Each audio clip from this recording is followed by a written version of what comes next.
첫 시간 주님께 안녕하세요. 대강교회 오훈 목사입니다. 5월 10일 수요일입니다. 하나님 우리에게 주신 말씀은 레위기 6장 19절에서 30절입니다. 여호와께서 모세에게 말씀하여 이르시되 아론과 그의 자손이 기름 부음을 받는 날에 여호와께 드릴 예물은 이러하니라. 고운 가루 10분의 1 에바를 항상 드리는 소제물로 삼아 그 절반은 아침에 절반은 저녁에 드리되 그것을 기름으로 반죽하여 철판에 굽고 기름에 적셔 썰어서 소제로 여호와께 드려 향기로운 냄새가 되게 하라. 이 소제는 아론의 자손 중 기름 부음을 받고 그를 이어 제사장 된 자가 드릴 것이요 영원한 규례로 여호와께 온전히 불사를 것이니 제사장의 모든 소제물은 온전히 불사르고 먹지 말지니라. 여호와께서 모세에게 말씀하여 이르시되 아론과 그의 아들들에게 말하여 이르라. 속죄제의 규례는 이러하니라. 속죄제 제물은 지극히 거룩하니 여호와 앞 번제물을 잡는 곳에서 그 속죄제 제물을 잡을 것이요 죄를 위하여 제사 드리는 제사장이 그것을 먹되 곧 회막들 거룩한 곳에서 먹을 것이며 그 고기에 접촉하는 모든 자는 거룩할 것이며 그 피가 어떤 옷에든지 묻었으면 묻은 그것을 거룩한 곳에서 빨 것이요 그 고기를 토기에 삶았으면 그 그릇을 깨뜨릴 것이요 유기에 삶았으면 그 그릇을 닦고 물에 씻을 것이며 제사장인 남자는 모두 그것을 먹을지니 그것은 지극히 거룩하니라. 그러나 피를 가지고 회막에 들어가 성소에서 속죄하게 한 속죄제 제물의 고기는 먹지 못할지니 불사를지니라. 아멘. 오늘은 제사장의 임직에 대한 이 제사 이야기입니다. 20절을 보시면 아론과 그의 자손이 기름 부음을 받는 날에 여호와께 드릴 예물은 이러하니라 이렇게 시작합니다. 아론과 그의 자손들, 이들은 제사장 가문이죠.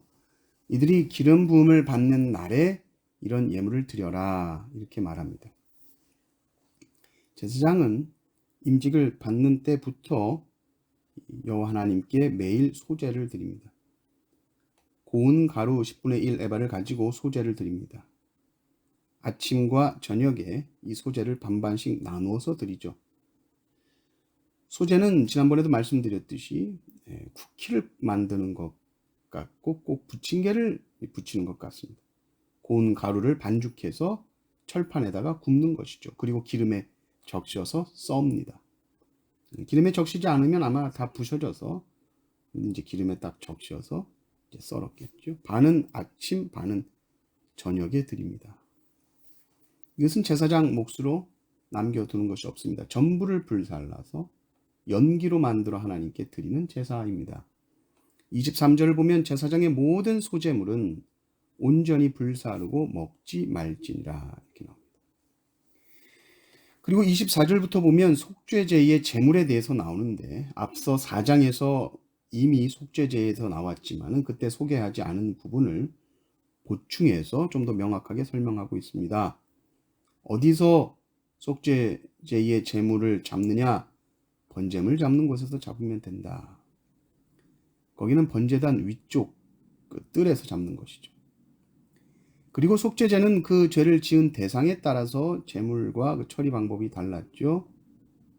물론 속죄 제물은 제사장이 먹을 수 있습니다. 지정된 장소에서 먹죠. 그러나 제사장이 자기 죄로 인해서 드린 속죄제 또 온 회중을 위해서 드린 속죄 제물의 고기는 먹을 수가 없습니다. 제사장이 속죄제를 드릴 때에는 그가 성소까지 출입하는 자이기 때문에 그 피를 가지고 성소까지 들어가서 그 오염된 죄로 오염된 곳을 피를 뿌림으로 정하게 합니다. 그 피를 가지고 성소까지 들어가서 속죄하게 한 그 제물의 고기는 먹지 못한다. 자기 죄로 인해서 제사장의 죄로 인해서 드린 그 제물은 네가 먹지 못한다. 이렇게 말하고 있는 것이죠.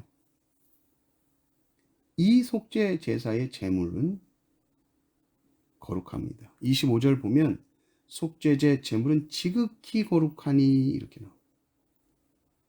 거룩이라는 것은 구별된다라는 말입니다. 그래서 이 속죄제 제물은 거룩하기 때문에 거룩하지 않은 것과 접촉할 수 없고요. 제사장도 그가 거룩하게 구별된 제사장이기 때문에 그 속죄제 제물을 먹을 수 있지만은 그 제사장이 자기 죄로 인해 드린 속죄제 제사 이 제물은 먹을 수가 없는 거예요. 제사장이 죄를 지었기 때문입니다. 그래서 이 속죄 제물과 닿은 모든 것들이 거룩해진다, 구별되게 되는 것입니다. 그래서 옷에 이 속죄 제물의 피가 묻었다, 그럼 깨끗하게 빨아야 되고, 속죄 제사의 제물을 담았던 그릇들은 이제는 다른 용도로서는 사용될 수가 없습니다. 다 깨버려야 됩니다.